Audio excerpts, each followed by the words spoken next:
हमारे भाई है। हाँ। जैसे ही दारू पी लेते हैं तो इसको भर रात भर दिन मारते रह जाते हैं। भाई पत्नी को मारते हो? बहुत ज्यादा मारता है। कभी तो तुम बहन हो इसकी? जी। तुम साले को मारा करो उल्टा लटका के, नालायक। सही करे जी। तुम काहे नहीं मारती हो? तुम भी मारो उसको 2 10 20 ऐसा गुस्सा देगा कि जैसे लगेगा अपने कपार अपने। तुम मारती हो कि नहीं इसको? जी नहीं। अरे अपनी भौजाई को पिटवा रही हो और भाई को हम नहीं? इसके पास रहते नहीं ना, हम इसको जब जाया करो जूता लेके जाया। हम इसको ले बड़ा 10 सवेरे 10 शाम को। शराबियों को ये शराबी जूते की भाषा मानेंगे। इसी को तुम बहन हो ना जी। तुम जमाओ 10 सवेरे 10 शाम को। हम इसी के माने इसी को लेके हम यहाँ गोरखपुर से इतना दूर आए हैं। क्यों? पत्नी खड़े हो जाओ। अरे पत्नी नहीं पति। तुम काहे पत्नी को मारते हो? 2 बात कराओ उसको भाई से।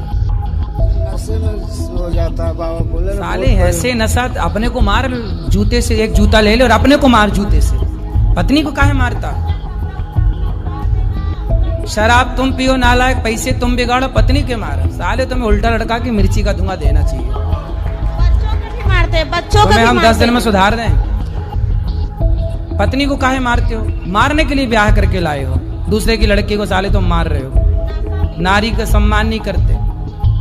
तुम्हें कोई मारे साले कैसा लगेगा? नहीं बाबा, खाली सिर्फ नशा में होता है। माइक ठीक करो, माइक ठीक करो, मुंह में लगाओ। हाँ, नशा में बाबा सिर्फ होता है, इससे नहीं होता है। तो नशा में अपने को काहे नहीं मारते? लुगाई को काहे मारता भाई? पत्नी को क्यों मारते हो? ऐसा कैसा नशा कि पत्नी अपने आप को भी हो जाता है। अपने आप को भी लगेगा कि कपार फाड़ लो, क्या करूँ, मर जाओ, कुछ भी हो जाता है। पत्नी को नहीं मारना आज के बाद। पत्नी को मारना, जो आदमी पत्नी पे हाथ उठाए ना वो मर्द नहीं नामर्द होता है।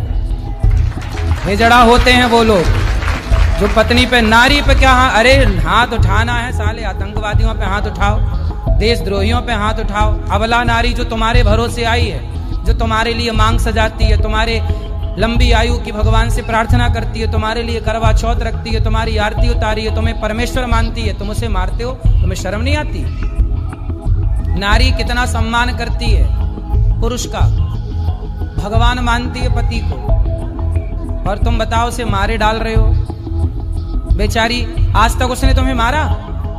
जी नहीं। सोचो कितनी सहनशील होती है नारी के पति मारे जा रहा है और पलट के एक बार वो जवाब। और ये दुनिया का कोई मर्द है ऐसा कि तुम एक थप्पड़ मारे तुम बिना पलट के मारे रह जाओ? साला हमें 4 मारेगा तो एक तो मार ही डालेंगे उसको। लेकिन लुगाई को देखो कितना मार रहा है, वो पलट के एक जवाब नहीं दे रही है। इतनी सहनशील तुम्हारी पत्नी है जो तुम्हें एक पलट के जवाब नहीं दिया, वो तुम ऐसी देवी जैसी पत्नी पे हाथ उठाए जा रहे हो। सही है? जी नहीं। हमें बहुत गुस्सा आता है जो लोग पत्नियों पे हाथ उठाते हैं। पत्नी नारी है, यत्र नार्यस्तु पूज्यन्ते रमन्ते तत्र देवता। जिस घर में नारी का सम्मान होता है ना, वहाँ नारायण का वास होता है, लक्ष्मी का वास होता है। हमारे कृष्ण ने राधा रानी के पांव दबाए हैं, चरण दबाए हैं। नारी का इतना सम्मान है, इसलिए पांव दबाया करो, मारा ना करो। क्या जी, क्या करोगे अब? नहीं मारेंगे। पांव दबाना, और इतने दिन मारे उसका हिसाब चुकाओ। तुम्हारी बस पांव दबाएगी, तुमने दबाओगे? सॉरी बोलो पत्नी को, खड़े हो जाओ। पत्नी को सॉरी बोलो, बोले हम नहीं मारेंगे। ए बहना तुम बैठो, बोलो पत्नी को सॉरी। सॉरी। सॉरी शक्तिमान, बोलो सॉरी शक्तिमान। पत्नी शक्तिमान है कि नहीं? जी। अब नहीं मारना। जी। पक्का वादा करो कि अब नहीं मारूंगा। जी अब नहीं मारूंगा। पत्नी से कहो, पत्नी से कहो कि नहीं मारूंगा। अब नहीं मारेंगे, है ना? कान पकड़ो, कान पकड़ के बोलो अब नहीं मारूंगा। अब नहीं मारूंगा। ठीक, अब प्रेम से रहूंगा। प्रेम से रहना। जो नारी का सम्मान करते हैं ना, वहाँ खूब लक्ष्मी होती है, भगवान की कृपा होती है। ठीक है? आपको कुछ कहना? पत्नी महारानी से बात कराओ। सर राधे राधे। सर इसको क्रिया खिया दो, हमको बहुत हैं? क्रिया खिया दो इसको। क्या खिला दो? क्रिया खिया दो, कसम खिया दो, ऐसा होता है। कसम। हाँ ए भैया कसम खाओ, माँ कसम खाओ कि नहीं मारोगे पत्नी को? जी बोल रहा हूँ, माँ कसम नहीं मारूंगा। और शराब भी नहीं पीऊंगा, माँ कसम खा के बोलो। चलो जी माँ कसम बोल रहा हूँ, अब शराब भी नहीं पीऊंगा। चलो, अब अच्छे इंसान बन जाना। अब नहीं पीना, पत्नी को तो मारना मत। जी। कहाँ से आए हो? सीतामढ़ी से हैं, बिहार से। सीतामढ़ी बिहार से। नहीं मारना, पक्का वादा कर दिया ना तुमने? जी। वृंदावन में वादा कर रहे हो? जी। अब नहीं मारना, अब नहीं मारेंगे, ठीक है? आप बात करो। जी मारेंगे, अच्छा उछा रहेगा ना तो फिर हम आएंगे पूरा फैमिली। भगवान करे आप सुखी रहें। हाँ, संसार सुखी रहेंगे तो फिर हम आएंगे पूरा संसार की फैमिली। हर खुशी आपको प्राप्त हाँ। हो। भगवान सुखी रखें आप दोनों को, सदा हाँ, स्वस्थ आएंगे रहें। तो खुशी होगा। गुरु जी राधे राधे। जी जी मेरा प्रश्न है कि हम लहसुन प्याज तो खाती हूँ, तो भोजन बनता है उसमें, तो उस पे जैसे कि दोपहर में भोजन लगाती हूँ कन्हैया जी को, तो कैसे लगाए, नहा करके कि? तो लहसुन प्याज वाला भोग भगवान को नहीं लगाना चाहिए। जी वो नहीं, जैसे कि कुछ भी मैंने दूसरा चीज लगाए तो मतलब आप फिर- भगवान के लिए अलग बनाती हो, अपने लिए अलग बनाती हो। जी। ये तो कपट हो गया। आप कुछ खाएं, भगवान को कुछ खिलाएं। जो भगवान को खिला रहे हैं वही आप क्यों नहीं खा रहे हैं? ऐसा है, लहसुन प्याज कभी कभी आप कहीं गए तो खा लिए तो कोई पाप नहीं है, पर आप बिना लहसुन प्याज। अच्छा, गौरी गोपाल का प्रसाद पाया कि नहीं? जी दाल सब्जी कैसी लगी यहाँ की आपको? अच्छी है, वो बहुत अच्छी। पूरी बिना लहसुन प्याज की थी। जी तो बिना लहसुन प्याज के भी बहुत अच्छा स्वाद आ सकता है। जी आपका अभ्यास है, ठीक है, आप छोड़ दें आज ही, हम ये नहीं कहते, लेकिन भगवान के लिए आप अलग बना रहे हैं, अपने लिए अलग, यही तो कपट है। भगवान कहते हैं ना, निर्मल मन जन सो मोहि पावा, जो भोग लगाओ वही खाओ। मीरा राणा ने कहा कि ये भगवान का चरणामृत है, पी लो। चूंकि वो चरणामृत था और उसमें जहर था तो पी गई मीरा। और हम अपने स्वाद के लिए अपने लिए अलग बना रहे हैं, भगवान के लिए अलग बना दे रहे हैं। जी एक ही घर में दो चूल्हा हो गए, मतलब दो रसोई हो गई ना, एक भगवान की। तो भगवान की वाली आप स्वीकार क्यों नहीं करती हो? जी मीट मछली तो ये सब तो नहीं खाती हूँ, पर लहसुन प्याज तो खाती हूँ। कोई बात नहीं, अधिक कोशिश करो कि जो भगवान का बने वो ऐसा इतना स्वादिष्ट बनाओ कि बिना लहसुन वही बने, वही खाओ। कभी कभी आपका मन है तो आप देख सकते हैं अपने हिसाब से। जी आपके लिए गुलक लाई हूँ। ठीक है। आज जी मेरे साथ वो आए हैं, वो बहुत दारू पीते हैं और गुटखा भी खाते हैं। थोड़ा कौन? समझ। ये दारू पीती हैं मैया? बोलो राधे राधे। जी। दारू पीते हो जी। और गुटखा भी खाते हो? जी। और क्या करते हो? चरस अफीम भी खाते पीते? जी नहीं। ए मैया बैठ जाओ चुपचाप, दारू पीने वाला है, समझी? दारू पीते हो, कितने की पी जाते हो? 100-200 के पी जाते हैं। कितना कमाते हो? 500-600 कमा लेते हैं। 600 कमाते हो, 200 की पी जाते हो? जी। कभी कभी पूरा भी पी जाते हैं। तो इससे आपका विकास होगा, तरक्की होगी? जी नहीं, वही तो प्रयास सर बहुत करते हैं मगर नहीं छूट पाता है। तो नहीं छूट तो क्या शराब की बोतल अपने आप आके आपके मुंह में घुस जाती है? जी नहीं। हैं? क्या आप जाते हो? हम जाते हैं। शराब पीना अच्छा है कि बुरा है? बुरा है। शराब पीने से आपका फायदा हुआ कि नुकसान? नुकसान होता है। तो फिर जानते हो तो काहे पीते हो? शराब पी के अपना नुकसान क्यों करते हो? पता नहीं, पैसा आते ही मन बाबा करने लगता है कि बस शराब ही पैसा नजर आए। आए तुरंत पत्नी को दे दिया करो, अपने पास रख ही मत करो। सही है? घर पे ही रहते हो ना, साथ में रहते हो? जी। तो पैसा जैसे ही आए, कहाँ काम करते हो? बस गांव से 10-12 किलोमीटर दूर। तो वहाँ पे क्या रोज की मजदूरी मिलती है नहीं कि महीने का मिलता है? 15 दिन महीने पे मिलता है। तो सुनो, पैसा लेने इनको भेजा करो पत्नी को, ये ले आया करे पत्नी है। हाँ जो भी है, पत्नी तो पत्नी है, कोई भी हो। सुनो, पत्नी को भेजा करो, जी। हैं? तो तुम्हारे पास पैसा होगा ही नहीं तो पियोगे क्या? फिर भी कोई दोस्त यार मिल गया, पिला देता है जबरदस्ती। अच्छा, तो चलो दोस्त यार वाला धीरे धीरे छोड़ देना, कम से कम अपने तो नहीं खर्च होंगे, अपने तो बचेंगे वो पैसे से। बच्चों को, बच्चे हैं आपके? जी। कितने? 5। 500 कमाते और 5 बच्चे, जी। 500 रुपया दिन में 500, 5 बच्चे, अच्छा है। तो 5 बच्चे में क्या क्या है? बेटा बेटी? 2 ठो लड़का है, 3 ठो लड़की। अच्छा, तो 2 लड़का को भी शराब वराब पिलाते हो? जी नहीं। क्यों? वो भी शराब पीने लग जाएंगे, आप पियोगे। भाई माँ बाप जैसे होते हैं बच्चे वैसे ही तो होते हैं। तो आज पक्का वादा करो कि पहला तो जो पैसे कमाते हो पूरा पत्नी को दोगे, और जो दोस्त यार हैं, कल को आपके बेटे को भी ऐसे दोस्त यार मिल गए जो उनको शराब पिलाने लग जाएंगे, तो आपके बेटे को ये संगति शराबियों की जो मिलेगी वो संगति सही होगी कि गलत होगी? गलत हो। तो आपको जो संगति मिली है वो सही है कि गलत है? गलत है। गलत संगत छोड़ो, हमारी संगत करो, हमको अपना दोस्त बनाओ, हम आपके दोस्त मित्र यार बने। जी। ठीक है? शराबी तुम्हें दुनिया पिला पिला के बर्बाद कर देगी, क्या पाओगे? तुम्हारे बच्चे भी शराब, कल को शराब पी के मर जाओगे, बच्चे हो जाएंगे अनाथ, बेचारे भीख मांगने के लिए मजबूर हो जाएंगे, उनका ना पढ़ना होगा ना लिखना। बहुत प्रयास करते हैं कि जब रात को पी लेते तो कोई बात नहीं, सुबह में जब उठते तो ऐसा लगता है कि साला मर जाए, क्या करे, कैसे छूटेगा नहीं छूटेगा। शराब पीने का जब मन करे जी तो आप ना लौंग खा लिया करो। लौंग क्या खाओगे? लौंग। सुपारी नहीं, लौंग और इलायची, वो भी देसी इलायची, दाने निकाले खाओ, खरीद के नहीं, वो वाली पैकेट वाली। ठीक है? छोड़ना तो पड़ेगा, आपका मन पक्का होगा तो आप छोड़ देंगे। शराब और आप में लड़ाई है, अब जीतना आपको है, आप बताओ जीतोगे कि हारोगे? पक्का मन बना लो कि नहीं पियोगे, हैं? पक्का मन बनाओ कि नहीं पियोगे?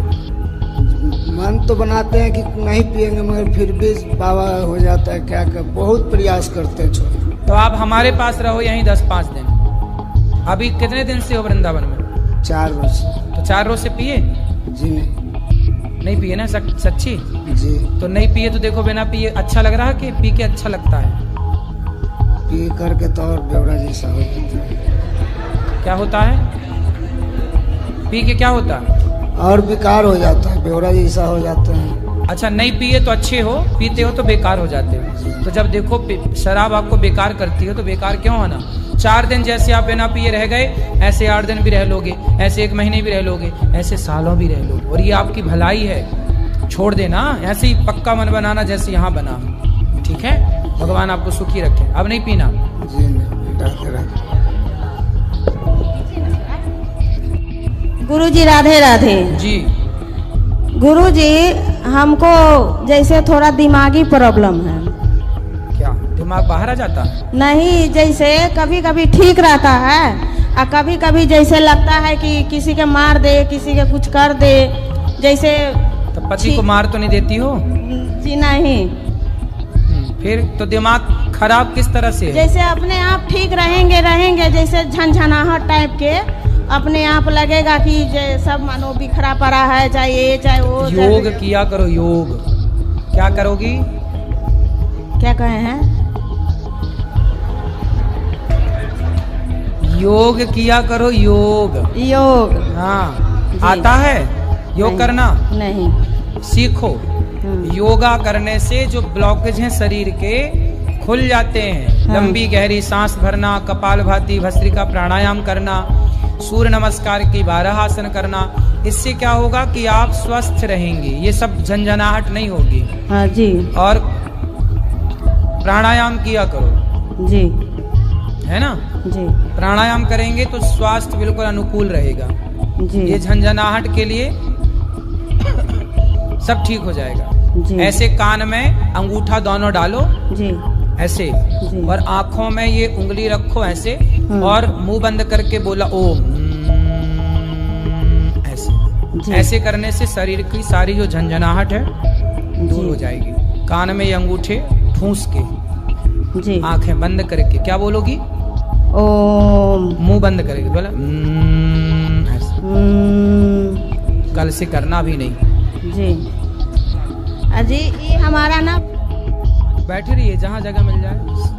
तू अंतर्यामी सबका स्वामी, तू अंतर्यामी सबका स्वामी। तेरे चरणों में चारों धाम,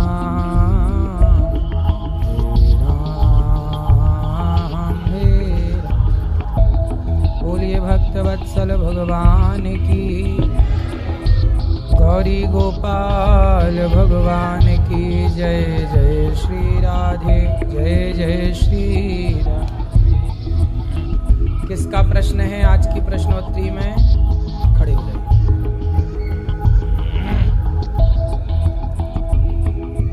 राधे राधे महाराज जी। मेरा प्रश्न कुछ भी नहीं है, बस मैं आपको देखने के लिए आया था, बस देख लिया, यही प्रश्न है मेरा। देख लिया, यही प्रश्न। राधे राधे गुरुजी। तो समाधान है। गुरुजी आपके चरणों में कोटि कोटि प्रणाम।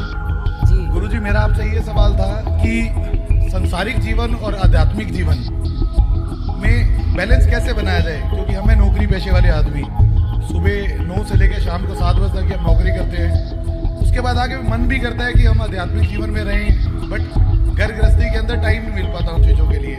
मतलब हम चाहते हैं कि एक NGO खोलें और लोगों की सेवा करें, मतलब ऐसा मन में ख्याल आता है। तो आप कुछ ऐसा बताएं जिससे बैलेंस बना रहे दोनों मतलब जीवन में। जगत के साथ करते रहिए व्यवहार, और जगन्नाथ से अर्थात भगवान से करते रहिए प्रेम। ये बन गया बैलेंस। संसार से अच्छा व्यवहार रखिए, पत्नी से, बच्चों से, परिवार से, और भगवान से प्रीति करिए, प्रेम करिए। तो ऐसा होगा कि व्यापार व्यवहार से चलता है। अच्छा व्यवहार, एक अच्छा व्यवहारिक होना चाहिए। आजकल के लोग अच्छा व्यवहारिक नहीं होते ना, अच्छा व्यवहार नहीं उनका। जरा जरा बात में गुस्सा करते हैं, जरा जरा बातों में चिड़चिड़ाने लगते हैं। ऐसे में बाजार में आप ज़्यादा दिन रह नहीं सकते। व्यापार की दृष्टि से बात कर रहा हूँ। यदि व्यापारी हैं आप, तो ग्राहक आके आपको डांट भी देता है, कैसा तुमने सामान दे दिया सड़ा पचा। तो आपको 2 बातें ग्राहक की सुननी पड़ती है, फिर भी आपको प्यार से उसको रिझाना पड़ता है, क्योंकि वो आपका ग्राहक है। ग्राहक मीन्स ईश्वर। तो अच्छे व्यवहार से अच्छे व्यापारी बन जाओगे। और यही अच्छा व्यवहार पत्नी के साथ करो, बिल्कुल परिवार के साथ करो, माँ बाप के साथ करो। और प्रेम, प्रेम किसी को ना बांटो, केवल परमात्मा को लिए, परमात्मा के लिए। ये है बैलेंस, जीवन जीने का सही तरीका। बिल्कुल। राधे राधे गुरुजी।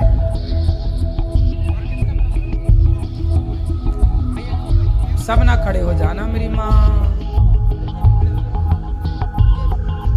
इस तरफ दे देना है। हाँ दे दो, ये भैया को दे दो, जल्दी से बात कर लेना, जल्दी जल्दी। जय श्री नारायण गुरु जी। जी आपके चरणों में कोट कोट प्रणाम। जी। गुरु जी, मेरा प्रश्न है कि मेरी एक बच्ची है, ये शिवलिंग, मिट्टी की शिवलिंग बनाया करती है। दे दो, यहीं से दे दो। चलो आ जाओ। बोलो। शिवलिंग बनाते हैं। ये मिट्टी की शिवलिंग बनाया करती है। ठीक है, फिर इसमें कोई दोष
3 साल से तो कोई बात नहीं, निष्फल तो नहीं गए। कोई निष्फल नहीं है ये सब। और गुरुजी आपने जो कहा कि टीका लगाते हैं तो हम राधा रानी के यहाँ की वृंदावन की रज लगाते हैं, तो उससे कोई दिक्कत तो नहीं? कोई दिक्कत नहीं, टीका लगाना चाहिए, रज लगाना चाहिए। रज का ही टीका लगा लो। हम ऐसी बिंदी रख लेते हैं राधा रानी की रज की, वृंदावन की रज की। और गुरुजी और एक सवाल और है कि जो गुरु मंत्र का जाप जैसे परिक्रमा लगाते समय करना चाहिए या बैठ के ही करना चाहिए? परिक्रमा लगाते समय भी कर सकते हैं, बैठ के भी कर सकते हैं। और ऐसे दिन भर में नहीं कर पाते तो शाम के समय कर सकते हैं ना? रात को भी कर सकते हैं क्या? हाँ। और गुरुजी एक सवाल और है, अरे जल्दी बोलो। गुरुजी मेरी तबीयत ठीक नहीं रहती, मेरे को 9-10 महीने हो गए, अपेंडिक्स हो गया था, उसका ऑपरेशन हुआ, तब से तबीयत ठीक नहीं रहती। ये अपेंडिक्स क्या होता? डॉक्टर बोला एक नस होती है। अरे कुछ नहीं होता, 10 भी कितने हजार रुपये ले लिए? 50,000। बस ये कोई नहीं होता अपेंडिक्स वगैरह समस्या है, जबरदस्ती एक टाका मार के 10, 50, 25, 50 1 लाख ले लिए, खत्म। और तब से मेरी तबीयत ठीक नहीं रहती। जब डॉक्टरों को पत्नियों की डांट पड़ती है तो मरीज को अपेंडिक्स बता देते हैं, अपेंडिक्स की बीमारी। तो गुरुजी तब से मेरी तबीयत ठीक नहीं रहती, दवाई खूब खा चुकी सब जगह की, पर आराम नहीं मिलता, क्या किया जाए? दर्द रहता है पूरी बॉडी में मेरी। तो कहाँ पे चीरा लगाया डॉक्टर? यहाँ पर। और काट दिया? 3 जगह से काट। लो, तो क्या निकला? कह रहे थे एक नस निकली थी, दिखाई थी उन्हें कि नस पे सूजन आ गई थी, तो इसको काटना जरूरी था। मतलब सूजन आ जाए जहाँ जहाँ तो कटवा के निकलवाए आदमी, है ना? वह किसी के पेट में सूजन आए, पीठ में तो पीठ ही कटवा दे, क्यों भैया? हमको तो पता नहीं था। और कहीं सूजन आए तो बता देना, वही डॉक्टर को, वो काट पीट के निकाल देगा। नहीं तो नहीं जाना चाहिए, हैं?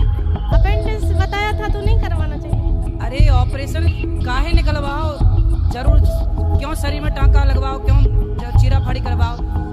ये अपेंडिक्स कोई बीमारी ही नहीं, व्यर्थ की कुछ भी नहीं है किसी को भी। अभी मेरे साथ ये 2 बार घटना घट चुकी, इसलिए मैं इसके बारे में जानता हूँ। अचानक तबीयत खराब हुई, मेरे परिचित हैं, उनकी डॉक्टर के पास गए, अरे बोले जल्दी ऑपरेशन करना पड़ेगा, अपेंडिक्स की दिक्कत है। पहली बार हमने सुना तब अपेंडिक्स क्या होती है। अरे बोले करना ही पड़ेगा। मैंने कहा कितना खर्च आएगा? बोले 10,000 आएगा। अरे मैंने तुरंत 10,000 इकट्ठे किए, बहुत पुरानी बात है। फिर मेरे को लगा दूसरे डॉक्टर को दिखा लें। दूसरे डॉक्टर को दिखाए, बोले कोई कुछ नहीं है, एक दवाई दे दी उन्होंने, कुछ पेट तो दर्द सबके सामान्य रूप से हो जाता है, पेट दर्द की दवाई दी, ठीक हो गया, आज तक कुछ हुआ ही नहीं। एक बच्चा है 10 साल का, उस बच्चे को ले गए डॉक्टर के पास, अरे बोले इसको अपेंडिक्स की दिक्कत हो गई, जल्दी ऑपरेशन करना पड़ेगा। और दूसरे डॉक्टर को दिखाए तो वो दवाई दे दी, आज तक ठीक है, कोई दिक्कत नहीं। और उनकी बात मान लेते तो फड़वा देते पेट वेट। तो एक डॉक्टर के कहने से ना फड़वाया करो पेट वेट, 4-6 डॉक्टर को दिखा लिया करो। तब से गुरुजी तबीयत ठीक नहीं रहती, पूरी बॉडी में दर्द रहता है। तो जहाँ जहाँ दर्द है वहाँ भी नस निकलवा लो, कटवा के, क्या है? तुम्हारे पास तो अच्छा डॉक्टर है, नस निकाल देता, काट के निकाल ही देता है, ना रहे बांस ना बजे बांसुरी। मिलवाना डॉक्टर से, हम भी दर्शन करेंगे ऐसे डॉक्टरों का। अब क्या करना चाहिए गुरुजी? अब क्या, अब किसी और की नस काट के लगाओ जहाँ की तहाँ। क्या करोगी? आप दर्द के लिए कुछ बताइए, क्या करना चाहिए? सुबह उठ के प्राणायाम भी करते हैं। दर्द की दवा तुम्हारे पास है, जिंदगी दया की है, भीख मांगती मन में बसा कर तेरी। योग किया करो, योग सुबह करते हैं, और खाने पीने में ध्यान रखो, और अपेंडिक्स के चक्कर में कोई ना पड़ जाना, ये कोई बीमारी नहीं है। जबरदस्ती डॉक्टरों को जबरदस्ती का काट पीट के पैसा ले लेते हैं। और गुरुजी यहाँ पर ये कहते हैं, मुझे राम भगवान ज्यादा प्रिय है, मुझे तो राम भगवान है तू, पर उनकी कथा प्रिय लगती है, पर यहाँ मैं राम भगवान का ज्यादा नाम लेती थी, पर आपसे गुरु दीक्षा ली तो आपने कहा श्रीमन नारायण बोला करो। अरे नारायण, राम और कृष्ण ये 3 थोड़ी हैं, एक ही है। नारायण ही राम है, नारायण ही राम, राम ही नारायण, कोई अलग नहीं है। और वृंदावन में सब कहते हैं राधा बोलो, तो क्या बोलना चाहिए? तो नारायण के साथ लक्ष्मी है, वही लक्ष्मी राधा है, और वही नारायण कृष्ण है। तो श्रीमन नारायण थोड़ा अटपटा सा लगता है, राधा राम सरल लगते हैं, थोड़ा मतलब एकदम तो सरल ले लो, तो ले सकते हैं। राधा राधे कृष्ण जपा करो। तुम सीधे के चक्कर में तो नस निकलवा ली, अटपटा तुम्हें किसी सीधे सीधे के चक्कर में।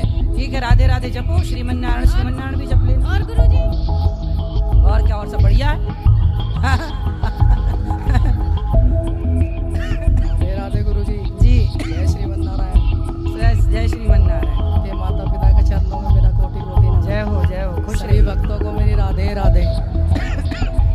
गुरुजी जी, जब भी आता हूँ वृंदावन, बस आपसे बिना बात करे मेरा मन भरता नहीं है गुरुजी। जाने का ही मन नहीं करता बिना बात करे आपसे।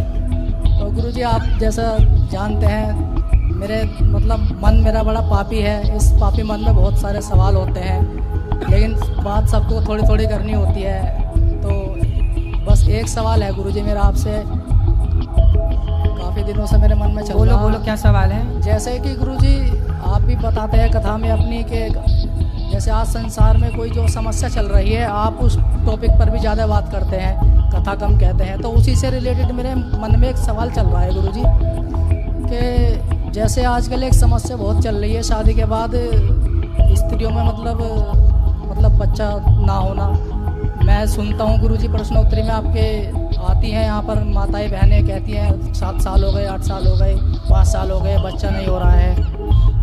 तो ऐसी सिचुएशन में गुरुजी मैं देख रहा हूँ कि आजकल 2 तरह के इंसान मैं देखता हूँ कि एक तो जैसे ये शादी हो गई 4 साल 5 साल बाद बच्चा नहीं हो रहा है, तो एक तो वो है कि जो मतलब आप सत्संग से नहीं जुड़ा हुआ है, कथा नहीं सुनता है, तो वो क्या करता है कि अगर मुझे पता चल जाए कि मेरी पत्नी में कमी है, मुझे बच्चा नहीं हो रहा है, तो वो मतलब किसी भी तरीके से उसको छोड़ देता है और दूसरी शादी कर लेता है और फिर उसके बच्चा भी हो जाते हैं। तो वो अपना जो जीवन है उसका वो अपना आनंद से गुरुजी मज़े में व्यतीत करता है।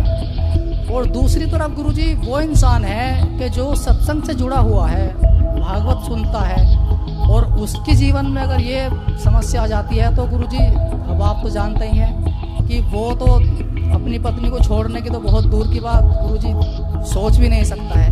तो ये समस्या किसके पास है गुरुजी? ये समस्या तो मैं देख रहा हूँ बहुत के पास है। कुछ मतलब मुझे जो कहते हैं तो मैं तो प्रश्न क्या है, क्या चाहते हैं मेरे से? प्रश्न मैं आपसे ये चाहता हूँ कि गुरुजी मतलब ये इस बात का जवाब आध्यात्मिक दृष्टि से तो मुझे पता है कि गुरुजी कौन सही है, जो दूसरी शादी कर लेता है वो सही है या जो नहीं करता है वो सही है। लेकिन इस बात का जवाब मैं गुरुजी आपसे सांसारिक दृष्टि से जानना चाहता हूँ कि सांसारिक दृष्टि से कौन सही है, पहले वाला सही है, कौन गलत है? जी, सांसारिक दृष्टि से।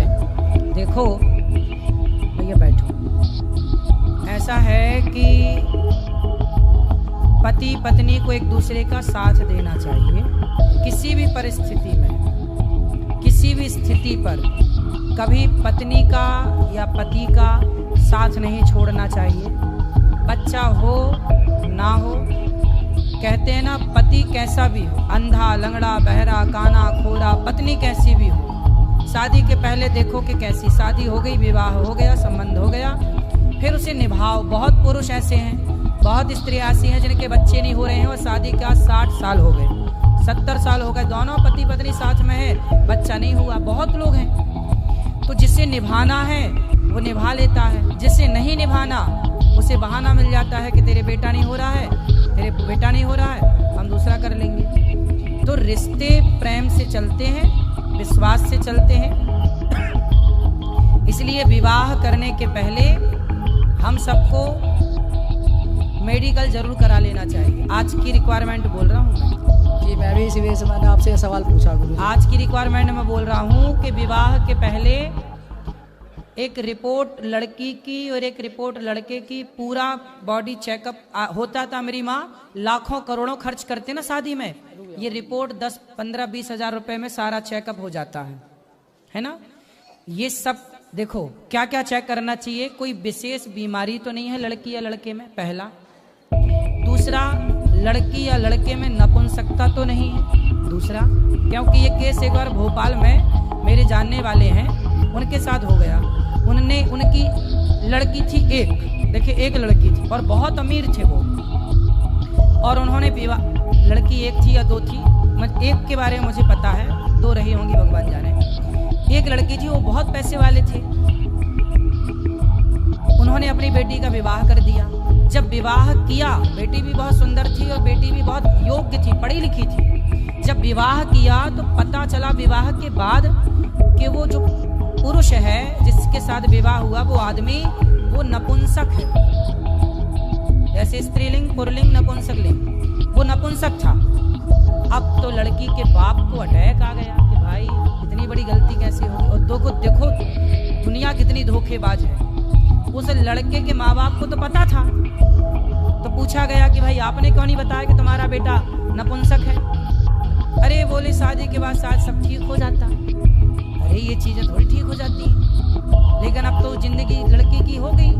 अब फिर दूसरा विवाह किया होगा उन्होंने, जैसे भी आगे की फिर मैंने कोई जानकारी नहीं मिली, इतनी तक जानकारी थी। इसलिए ये बात बिल्कुल सत्य है कि आज के हम आधुनिक युग में हैं। यदि सब सुविधाएं हैं तो विवाह के पहले हमें एक मेडिकल करा लेना चाहिए, लड़की का भी और लड़के का भी। ये सबसे बेस्ट समाधान है। गर्भाशय डैमेज तो नहीं है लड़की का, पुरुष के शरीर में किसी भी प्रकार की दिक्कत तो नहीं है। और आज बच्चा ना होने की जो सबसे बड़ी दिक्कतें हैं, मैंने कथा में कई बार कहा कि जो आप एल्यूमिनियम के बर्तन में भोजन करते हैं, किसमें? एल्यूमिनियम की कढ़ाई, एल्यूमिनियम का तपेला, एल्यूमिनियम की सब बर्तन। एल्यूमिनियम शरीर में शुक्राणुओं को मारता है। आप पुरुष का जो पुरुषत्व है, मर्द की जो मर्दानगी है, उस पर जाकर सीधा प्रहार करता है। लेकिन अब समझाए कौन तुम्हें? हम तो लाख बार कह चुके हैं कथा से कि घर में पीतल के बर्तन रखो दाल बनाने के लिए, सब्जी बनाने के लिए। पुराने जमाने में काय का बर्तन था? मिट्टी का था, पीतल का था और इत्यादि।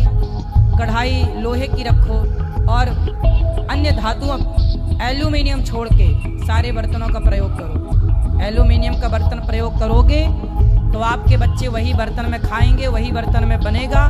तुम्हारी बेटी के अंदर गर्भाशय डैमेज होगा, क्योंकि पुरुष और स्त्री दोनों के संयोग से जब बच्चे का प्रोसेस होता है तो पुरुष का स्त्री के गर्भ में जब तेज स्थापित होता है तो स्त्री के भीतर जो प्रोसेस होता है, वो प्रोसेस करने वाले जो शक्ति चाहिए वो सब डैमेज हो चुकी होती है एल्यूमिनियम के बर्तन में भोजन करने से और बना के खाने से। इसलिए लड़की के लिए नुकसानदायक है, लड़कों के लिए भी नुकसानदायक। अपने बेटों को, यदि आप अपने बेटों को नपुंसक बनाना चाहते हैं तो एल्यूमिनियम के बर्तन में खवाना, और यदि नपुंसक नहीं बनाना है तो फिर आज ही सारे बर्तन खत्म कर देना एल्यूमिनियम के, कभी खरीदना मत। पहले तो ये समस्याएं ना के बराबर थी, आज ये समस्याएं 10% से ज्यादा हैं। आए शादी होती है, 4 साल हो गए, बहू के बेटे ही नहीं हो रहा है। काहे नहीं हो रहा है? दूसरी बात, एल्यूमिनियम का बर्तन तो पहला है। पहला कारण क्या है? एल्यूमिनियम का बर्तन। दूसरा कारण, हमारे यहाँ विवाह के पहले होना चाहिए ब्रह्मचर्य। कौन? 4 आश्रम में पहला आश्रम कौन सा? ब्रह्मचर्य। पहले लड़का और लड़की दोनों पूरी शादी के पहले तक ब्रह्मचारी रहे, अपने शरीर की एनर्जी को अपने भीतर रखें। आजकल क्या हो रहा है? शादी के पहले लड़का लड़की लिव इन में रह लेते हैं, शारीरिक संबंध बना लेते हैं। क्या होता है? इससे जो उनका वीर्य है, भाई वीर्य से ही तो पुत्र होता है। अब वो विवाह के पहले ही आप लोगों ने लिव इन में रह करके और वीर्य को पानी की तरह बहा दिया, तो आपके अंदर जो पुरुषत्व था वो तो समाप्त हो गया, एनर्जी बची नहीं। अब वो शुक्राणु धीरे धीरे कम होते चले गए। अब जब तक विवाह हुआ तब तक तो आप पहले लिव इन में रह रहे के सब खत्म कर चुके हैं। अब जब विवाह हुआ तो पत्नी बेचारी बिना बच्चे के रह जाएगी। क्योंकि आप लोग समझते नहीं है, इसलिए हमारे यहाँ कहते हैं पहला आश्रम ब्रह्मचर्य, फिर गृहस्थ। ब्रह्मचर्य का पालन तो करो, पालन ही नहीं हो रहा है। लड़के आजकल के समझ ही नहीं रहे हैं। जब जहाँ देखो जहाँ वहाँ लिव इन ही चल रहा है, जहाँ मौका मिला वहीं वो अपना कॉलेज के बाहर देखो, शाम के समय देखो लड़का लड़की चिपके मिलते हैं। क्या है ये सब? इससे क्या होगा? तुम्हारे बच्चे तुम पैदा ना कर पाओगे। ध्यान रखना इस बात का। इसलिए ध्यान रखो इन बातों का कि हम आहार विहार अच्छा लें। अब चाउमीन पिज्जा बर्गर खा रहे हैं, खान पान भी तो बिगड़ गया। पहले के खान पान शुद्ध था, तो अच्छा खान पान, पहले के लोग घी पीते थे साहब, घी तो घी में ताकत होती थी। आजकल का आदमी एक चम्मच घी नहीं पचा पा रहा है, पहले के आदमी एक एक गिलास घी पीते थे। पहले के ना तभी ना 10-10 बच्चे पैदा करते थे, तो हमसे एक नहीं हो रहा है। तो कारण सब प्रकार के हैं, इसलिए पहला ब्रह्मचर्य का पालन करो, दूसरा खान पान बेहतर करो, एल्यूमिनियम तो बिल्कुल त्याग दो, अंकुरित अनाज खाओ और बच्चों को ब्रह्मचर्य का पाठ पढ़ाओ। बेटा ब्रह्मचर्य क्या होता है, ये छोरा छोरी जो साथ में तुम रहते हो इससे तुम अपना नुकसान करोगे और कुछ नहीं। क्या समझाएं मूर्खों को हम वैसे। चलो आपका बहुत बहुत धन्यवाद गुरुजी, आपने जानकारी सभी को दी। गुरुजी मैं हर बार जैसे आता हूँ आपके पास में, आपसे इधर उधर के बातें करता हूँ, तो ये सवाल मैंने इसलिए रखा आपके सामने क्योंकि इस समस्या से गुरुजी मैं भी जूझ रहा हूँ, मैं भी परेशान हूँ। मैंने आज तक अभी तक आपसे नहीं मैं बताना चाहता था, जैसे आपके पास आते भी हैं, आप कहते हैं कि ऊपर भगवान पर विश्वास और नीचे डॉक्टर। मैं भी इस बात को मानता हूँ गुरुजी, लेकिन कुछ लोग जो हैं वो कहते हैं कि जैसे तू गुरुजी का शिष्य है और गुरुजी के वृंदावन जाता है, गुरुजी के पास भी जाता है, तो तेरे साथ में ये समस्या क्यों है? कभी उनसे अपने बारे में बात की? अगर मैं तो जबकि सब जानता हूँ कि मैं अगर नहीं, मगर मेरे गुरुजी जो है वो बहुत ऊपर की चीज़ है, वो ऐसा नहीं है कि वो कोई मंत्र देंगे या मतलब कुछ ऐसा। कितने साल हो गए आपको विवाह? मेरी शादी को गुरुजी लगभग 9 साल हो चुके हैं जी, तो मैं अभी तक कोई बच्चा नहीं है, तो मैं वैसे संतुष्ट हूँ अपने जीवन में। अब गुरुजी कृपा से, ठाकुर जी की राधा रानी की, मेरी तो सब इच्छाएं जो है मैंने अपनी ख़त्म कर ली है। मैं अपने जीवन में खुश हूँ, बहुत संतुष्ट हूँ। लेकिन आप जानते हैं कि कुछ लोग जो हैं वो कहते रहते हैं कुछ ना कुछ, मैंने कहते हैं कि आपकी बार जाएगा तो गुरु से अपने बारे में कुछ पूछ के आना, उसमें रिश्तेदार भी हैं, सभी आप समझ रहे होंगे, ठीक लोग हैं। तो मैंने कहा तो गुरुजी मैं आपके माध्यम से उन सबको क्या कहूँ, ना क्या जवाब दूँ, आप बता दीजिए। जवाब देने की जरूरत नहीं है किसी को जी। आज ही आप जाके भगवान श्रीमन नारायण लक्ष्मी नारायण भगवान आए हैं ना जी, उनसे ही प्रार्थना करना। भगवान सबको सब कुछ देते हैं तो आपको भी देंगे। आप भागवत सुनते हो, वर्षों से मैं आपको देख रहा हूँ जी। आप भागवत जी की शरण में हैं, भगवान के आश्रित हैं, तो मैं आपको बिल्कुल भगवान के चरणों में समर्पित कर रहा हूँ कि आपको भगवान के चरणों में प्रार्थना करते ही आपके घर में उत्सव होगा भगवान के पास। जी जी ठीक है गुरुजी, राधे राधे।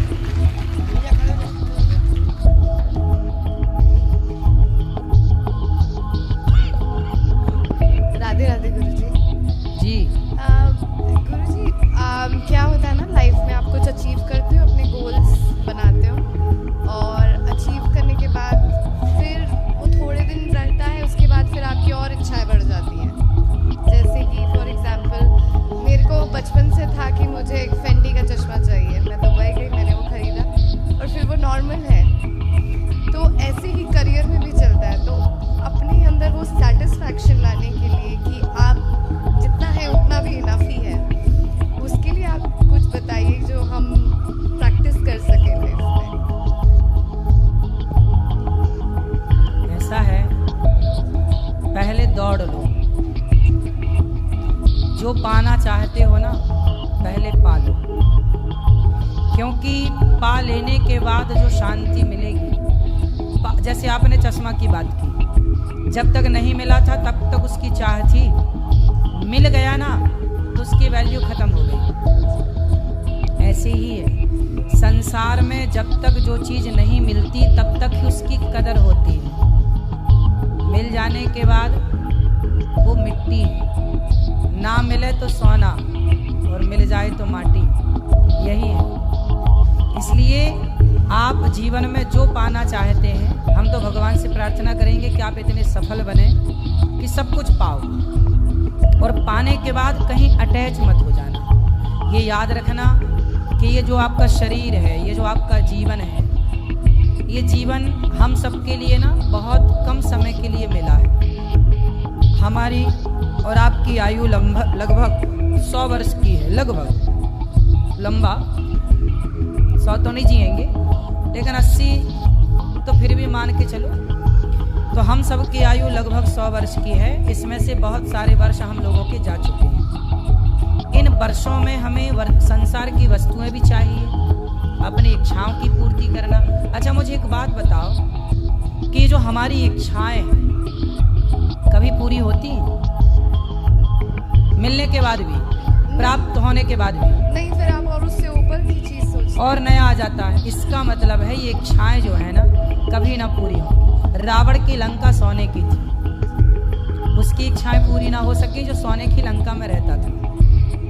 इसलिए इच्छाएं याद रख सिकंदर के हौसले तो वाली थे, जब गया जमी से तो दोनों हाथ खाली थे। सिकंदर अपनी इच्छाएं पूरी ना कर सका, हम आप क्या इच्छाएं पूरी करेंगे। इसलिए सिंपल फंडा है, जो मिल गया है उसे बहुत मान लो, जो प्राप्त है उसे पर्याप्त मानकर और अपनी जिम्मेदारियों को निभाते हुए भगवान की ओर बढ़ना। सच्चाई बता रहा हूं आपको, भगवान के सिवा आपका कोई नहीं है संसार। ये दुनिया के नातेदार रिश्तेदार ये सब आएंगे और जाएंगे, परिवार आएगा जाएगा। आप उत्सव करो अपने घर में, आपके घर में 10 मेहमान आते हैं और 10 मेहमान आए, 2-4 दिन का हुआ, सब गए, फिर घर खाली। ये दुनिया केवल मुंह दिखाने आती, मुंह दिखाई रस्म भी तो होती है ना। ये दुनिया मुंह देखने आती, मुंह देख के चली जाती है, बस ऐसी है ये दुनिया। इसलिए अपने केवल भगवान है, पैसे कमाओ, काम करो, खुश रहो, जिंदगी में जो चाह है उसे पूरी भी करो, लेकिन ये मानो कि हमारा संबंध भगवान से है और किसी से नहीं। हमें वहाँ चलना है, वहाँ ईश्वर के पास जाना है, ये संसार अपना नहीं है। ये मान करके भगवान से संबंध मजबूत रखो और संसार के व्यवहार को निभाते रहो और जितना मिला है उसमें संतुष्ट रहो। आपने जो साड़ी पहनी, ये जो पहना साड़ी है क्या है? सूट है। सूट है। ये सूट कितने का है? पता नहीं। फिर भी 1000, 2000, 10,000, 20,000, ऐसे ही कुछ है। तो 5,000 का? इसके आसपास। सुनो सुनो सुनो, चुप रहो। ऐसा है कि जो सूट आपने पहना है, ये सूट जो है ये 5, माना कि 2000 का सूट है आपका, ये 2000 का सूट आपना भी 1 साल और पहनना। 1 साल पहनने के बाद आप किसी को देने चाहोगे ना तो लेने वाले बहुत मिल जाएंगे, भाई हमें दे दो, हमें दे दो, है ना। मतलब आपका उतारा हुआ कपड़ा लेने वालों की लाइन लगी। इसका मतलब उन लोगों से आप बहुत बेहतर हैं, जिन लोगों के पास देखने को आँख नहीं है, जिन लोगों के पास चलने का पाँव नहीं है, जिन लोगों के पास सुनने के लिए कान नहीं है, जिनके पास बोलने की वाणी नहीं, आप बोल पा रही हो। बहुत लोग हैं जो गूंगे हैं। इसलिए खुश होना है तो आप ये मान के खुश होइए कि भगवान ने हमें देखने को आंखें दी, चलने को पाँव दिया, वाह हम नाच सकते हैं, हम इन हाथों से किसी की सेवा कर सकते हैं, कानों से कथा सुन सकते हैं, आँखों से भगवान को देख सकते हैं, वाणी से बढ़िया भजन गा सकते हैं। जो मिला है ना वो बहुत है, बहुत है। मतलब इतना सोचिए, कुत्ते के पास 84 लाख योनियां हैं, 84 लाख योनियों में केवल आप हैं, मीन्स मनुष्य है जिसके पास सब कुछ दिया है ईश्वर, है ना। कुत्ते के पास कुछ भी तो नहीं है लगभग। बिल्ली के पास क्या है? ना खाने की व्यवस्था है, ना रहने की व्यवस्था है, ना वो बच्चों से आपकी तरह लाड़ लड़ा सकती है, वो अपने तरीके से करती होगी सब कार्य। वो बच्चे को लेके भागती है तो मुंह से दबा के भागती है, आप अपने बच्चे को हाथ में गोद में उठा के चलते हैं। 84 लाख योनियां हैं। बंदर देखो ठंडी में मरते रहते हैं, बारिश में भीगते रहते हैं। हम लोग तो रजाई ओढ़ लेते हैं सर्दी में, छाता लगा लेते हैं गर्मी में, बारिश में। कुल मिला के भी ईश्वर ने हम लोगों पर बड़ी कृपा की कि 84 लाख योनियों से निकालकर मनुष्य का शरीर दिया। इसीलिए जो है ना वो औरों की अपेक्षा बहुत है। ईश्वर का केवल धन्यवाद। ठीक है, केवल भैया को दे दो। क्या कह रहे हैं? शिकायत कर रहे नहीं, वो भी श्राप राप देना भैया।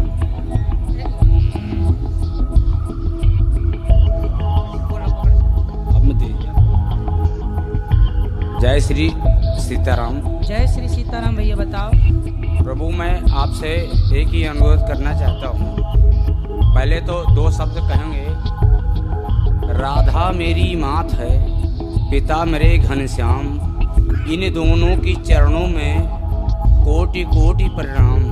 आए हो तो प्रेम से लो हरि का नाम, सब भक्तों को अनुरुद्ध की जय जय श्री राधे श्याम, जय जय श्री सीता राम। बताओ प्रश्न। प्रश्न क्या है? प्रभु जी हमारा ये प्रश्न है, प्रश्न तो 3 है। पहला प्रश्न ये है कि जब प्रभु श्री रामचंद्र जी ने मैया सीता जी के साथ विवाह किया, लेकिन अयोध्या नगरी में जब आए तो उन्होंने 3 दिन भोजन क्यों नहीं किया था? पहला प्रश्न ये है। 3 दिन भोजन नहीं किया? 3 दिन भोजन अयोध्या नगरी में प्रभु श्री रामचंद्र लेकर मैया सीता को आए, जो कि लक्ष्मी के अवतार है। वो 3 दिन भोजन नहीं किया, ऐसा आपकी बात हुई थी राम जी से क्या कि नहीं खाए? कई जगह से मैं सुना। अच्छा, सुना है, मतलब आपने देखा नहीं? देखे तो नहीं, लेकिन जैसे कहते हैं साधु संत महात्मा इन्हीं के बीच में सुना। ऐसा है? हाँ जी। जो बात आप कह रहे हैं बात ठीक है, पर वो राम जी के लिए नहीं है, लक्ष्मण जी के लिए है। हाँ जी। ऐसा है, जितना मुझे पता है वो आप सुन लो। हाँ जी, हाँ जी। बाकी जो आप चाहते हैं सुनना, शायद वो मुझे ना भी पता हो। जब राम जी के साथ लक्ष्मण जी वनवास गए, हाँ जी। तो लक्ष्मण जी ने 14 वर्ष तक राम जी की सेवा की। हाँ जी। जब राम राजा बने, सिया जी रानी बनी, तो राम लक्ष्मण बैठे तो गुरु वशिष्ठ जी आए, और गुरु वशिष्ठ जी ने कहा, राम तुम्हारे भाई जैसा भाई लक्ष्मण जैसा इस धरती पर कभी ना होगा। लक्ष्मण जी ने 14 साल पत्नी का स्पर्श नहीं किया। नींद नार भोजन तजे तेर के मागे में महात्मा। सुन लो गुरुजी, अब पूछे हो तो सुन लो। इन्होंने 14 साल तक पत्नी का स्पर्श नहीं किया, नींद का स्पर्श नहीं किया, नींद नहीं आई, और भोजन का नहीं किया भोजन। तब राम जी बोले, ना, नींद नारी तो त्याग दी, पर भोजन तो किया है मैंने। इन्हें कंदमूल फल जो ये देते थे दाना भर भर के, मैं भी देता था। तो लक्ष्मण बोलो, तुमने भोजन किया कि नहीं? तो लक्ष्मण जी बोले, प्रभु जो आप देते थे ना, वो प्रसाद आपकी सेवा में मैं लगा था, तो मुझे खाने का टाइम नहीं था, तो मैं प्रसाद को बोल देता था कि राम का दिया प्रसाद है, जब वनवास पूरा होगा तब मैं खाऊंगा। तब मैं उन दिनों भोजन नहीं करता था। अच्छा, राम जी बोले, कहाँ है दौने? वहाँ दौने गिनवाए तो सारे दौने गिनवाए, तो उनमें से कुछ दौने कम निकले। तो राम जी बोले, लक्ष्मण इतने दिन तो तुमने खाया है, देखो दौने कम हैं। तब लक्ष्मण जी बोले, प्रभु मैंने भोजन नहीं किया, आपने जो दौने दिए तो मैं भेज देता था अयोध्या जी अपने तपोबल से, लेकिन ये जो दौने कम है कुछ, वो उसका रहस्य बताया। तो उसका कारण क्या है, सुनो। पहला दौना कम, जब आपका वनवास हुआ, पहला दिन आप वनवास गए अयोध्या से, तो पहले दिन आपने भोजन नहीं किया रघुनंदन, तो जब आपने नहीं खाया तो आपने मुझे नहीं दिया, तो पहला दौना वो कम। दूसरा, जब पिता की मृत्यु का समाचार चित्रकूट में आपने सुना, तो पिता की मृत्यु पर आपने भोजन नहीं किया, तो आपने मुझे भोजन नहीं दिया, दूसरा दौना वो कम। तीसरा दौना, जब सीता माँ का हरण हुआ, तो सीता माँ की खोज में ही हम लोगों का समय बीत गया, तीसरा दौना वो कम। आपने नहीं खाया ना, जब आप खाते तो मुझे देते, आप ही नहीं खाए तो मुझे नहीं, तीसरा दौना वो कम। और चौथा दौना, जब लक्ष्मण शक्ति मुझे मेघनाथ ने मारी, तो मैं तो आपकी गोद में सो रहा था, मेरे वियोग में आपने नहीं खाया तो मैं कैसे खाता, वो दौने कम है। बाकी गिन लो, तो वो दौने कम, वो उतना लक्ष्मण जी के लिए है। दूसरा प्रश्न हमारा ये है महाराज जी आपसे, कि जैसे जब राजा दशरथ जी चक्रवर्ती राजा थे जी, तो शब्दवेदी बाण चलाते थे। ठीक है। शब्दवेदी बाण चलाने पे जब श्रवण कुमार जल भरने गया था, तो आवाज खड़ा की गई थी। ठीक है। तो बाण सीने में कैसे लग गया? इसकी भी एक कथा है। कथा ये है, अब ये कथा कहाँ लिखी है ये तो मैं नहीं जानता, लेकिन मैंने जो सुना है वो आपको सुनाई देता हूँ गुरुजनों से। ऐसा है कि जब दशरथ जी ने शब्द भेदी बाण मारा, तो जाके वो घड़े में ही लगा और घड़ा ही टूटा। लेकिन मैंने सुना है, ये बात सच है कि झूठ, मैं ये दावा नहीं करता, लेकिन जो मैंने सुना वो सुनाई देता हूँ कि वहाँ पर रावण भी खड़ा था। रावण था तो रावण ने शब्द भेदी बाण को लिया, जो कि वो घड़े में था, शब्द भेदी बाण को लिया और उसने श्रवण कुमार को मारा वही बाण।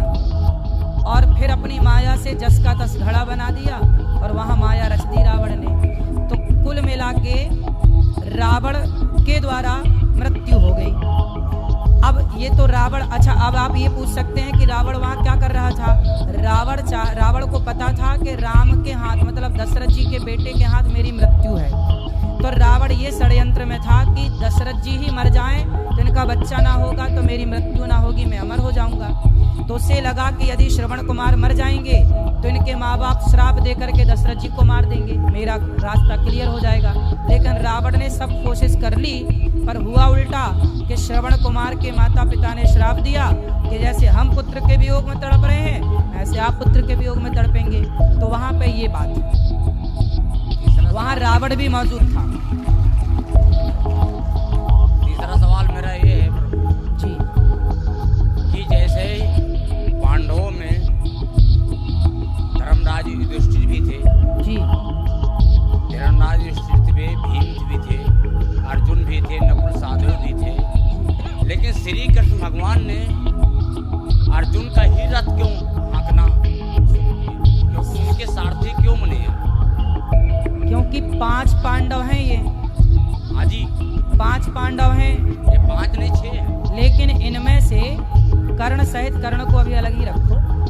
ऐसा है कि इन 5 में भगवान ने द्वापर में अवतार लिया है नर नारायण का।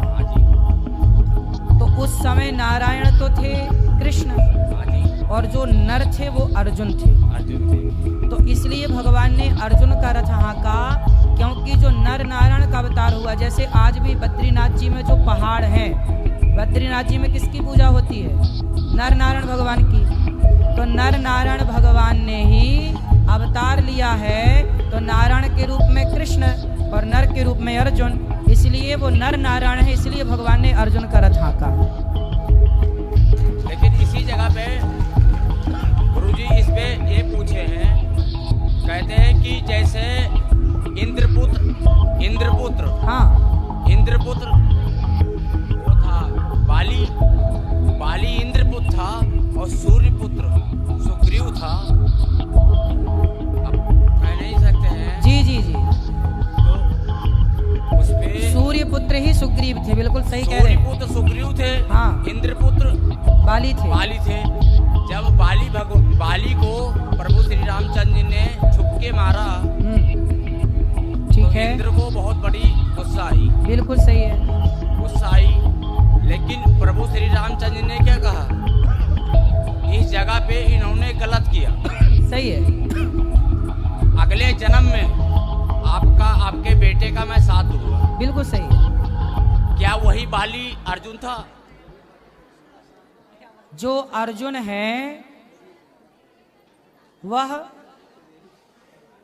इंद्रपुत्र ही है, इंद्रपुत्र ही है, बिल्कुल। वही बाली है, वही सुग्रीव नहीं, बाली तो हाँ, बाली वही है, लेकिन वो बाली और ये सुग्रीव में, अर्जुन में थोड़ा सा भेद है। बात ठीक कह रहे हैं, कथा आपकी ठीक है, आप ये बात भी कही जाती है, बात सही कह रहे हैं आप, लेकिन तत्व की दृष्टि में थोड़ा भेद हो जाएगा, क्योंकि यहाँ नर नारायण जुड़ जाता है ना।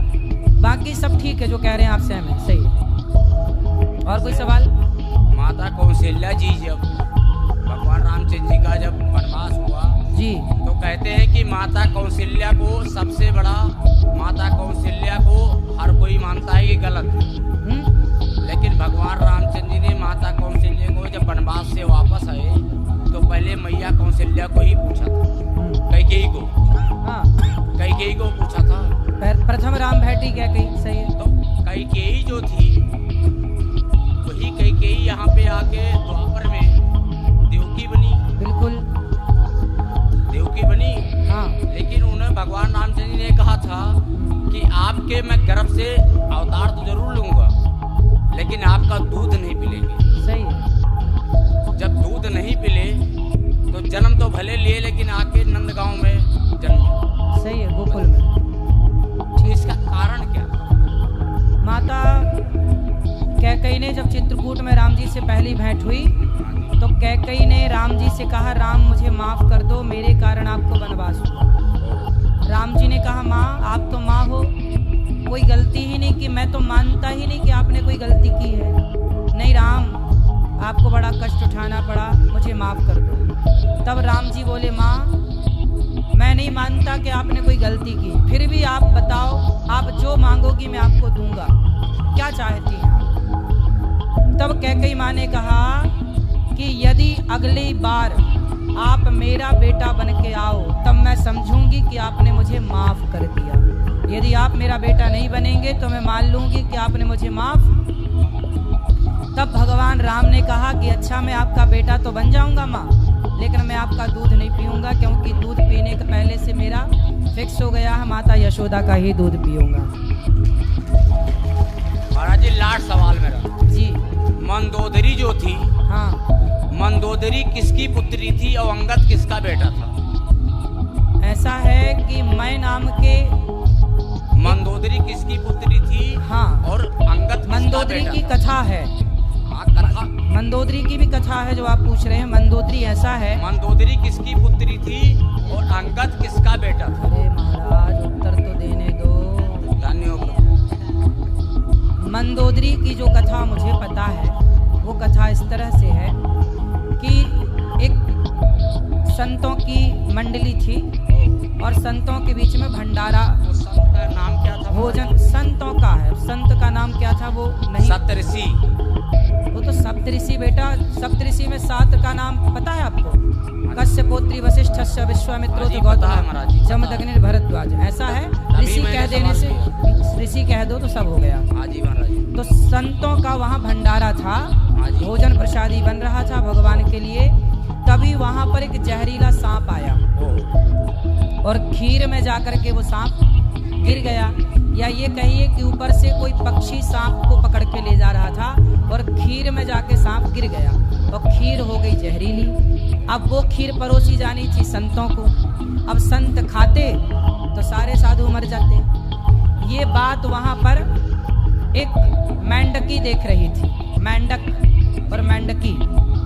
तो मेंढकी वहाँ पर ये सब दृश्य देख रही थी कि सांप गिरा है और ये सब साधु खा जाएंगे तो मर जाएंगे। तो वहाँ पर एक मेंढकी जो थी वो जब संत लोग आए परोसने तो वो संतों के देखते देखते मेंढकी जाके उस खीर के पात्र में कूद गई और वो तो जल के मर गई, चूंकि गर्म थी। संतों को लगा भाई ये तो अशुद्ध हो गई खीर, चलो फेंक देते हैं। तो जब खीर फेंकी तो उसमें से सांप निकला।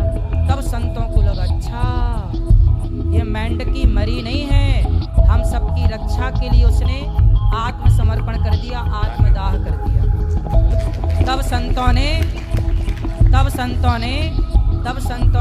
कहा, अपने तपोबल से उन्हें जीवित किया, अपने तपोबल से उन्हें जीवित किया और कहा कि आज से तुम कन्या के रूप में रहो, हमारी बेटी के रूप में रहो। तो संतों ने उसे अपनी पुत्री के रूप में प्रकट कर लिया और वही जाकर के रावण की पत्नी बनी, मंदोदरी कहलाई। नहीं महाराज जी, वही है महाराज जी। रावण जी की पत्नी तो बनी, हाँ, लेकिन सप्तऋषि के यहाँ थे मेढकी से तो मंदोदरी बनी, ठीक है, एक लड़की बनी। हाँ, तो टाइम तो लगी उसको। हाँ तो टाइम लगा ना, टाइम जब लगी तुरंत थोड़ी ब्याह हो गया। 2 शिष्य भी थे महाराज जी। किसके? 2 शिष्य भी थे सप्तऋषि के। बहुत सारे शिष्य थे, ठीक नहीं, उसमें 2 शिष्य ऐसे थे, हाँ, जो रावण और बाली भी थे। तो आप वहाँ थे उस समय तीसरे? महाराज जी आप भी नहीं थे, हम भी नहीं थे। हाँ, फिर ना आप थे ना मैं था। हाँ, हम तो थे ही नहीं। आपकी उम्र, एक मिनट, ऐसा है, एक मिनट, रावण का आपकी उम्र 35 है, 31 हमारी भी है। सुनो, रावण का विवाह मंदोदरी से हुआ, हाँ जी, और वो मेंढकी से बनी, ये मुझे पता है। नहीं तो अंगद कैसे आया है? अंगद कैसे आया महाराज? अंगद भैया बाली का बेटा है। बाली का बेटा, तो बाली कैसे पैदा किया उसको? अरे यार, तुम्हारे बाप ने तुम्हें कैसा पैदा किया? तुम्हारे बाप ने तुम्हें कैसे